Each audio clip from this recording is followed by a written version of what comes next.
अस्सलाम वालेकुम पलमनगर के तमाम भाइयों को ఈరోజు మదనపల్లి రోడ్డు కళ్యాణ మండపం నందు కాంగ్రెస్ పార్టీ అభ్యర్థి అయిన శివశంకర్ గారు ఇఫ్తియార్ విందు ఇచ్చారు. ఎన్నికల నియమావళి నిబంధనలు ఉల్లంఘించి ప్రార్థనా స్థలాలలో రాజకీయ నియమావళిని ఉల్లంఘించి నీలాంటి నాయకుల వల్ల పార్టీ కండువాలు వేసుకొని ప్రార్థనా స్థలాల్లో ప్రార్థన చేయటం ఎంతవరకు ఉల్లంఘిస్తుంది?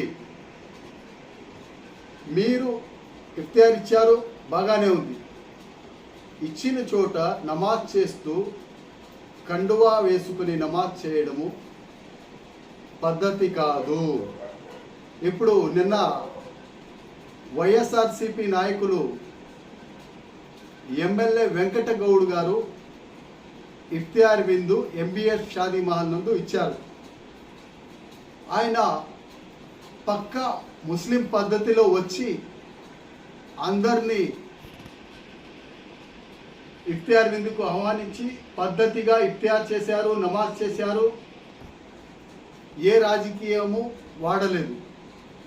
దీంతో మీరు మేము అది చేస్తాము ఇది చేస్తాము అంటూ ప్రార్థనా స్థలాల్లో రాజకీయంగా వాడటము పద్ధతి కాదు. మళ్ళీ మొన్న మాజీ మంత్రివర్యులు అమర్నాథ్ రెడ్డి గారు ఇఫ్తియార్ విందు ఇచ్చారు. ఆయన కూడా ఓన్లీ ఇఫ్తియార్ గురించే మాట్లాడారు. అక్కడ ఏ కండువా వాడలేదు. పద్ధతిగా ఇఫ్తియార్ విందు చేశారు. మరి ఏ గుళ్ళో కావచ్చు, ఏ చర్చిలో కావచ్చు, పద్ధతిగా పోతారు, ప్రార్థన చేసుకుంటారు, వస్తారు. దీనికి మీరు సమాధానం చెప్పాలండి.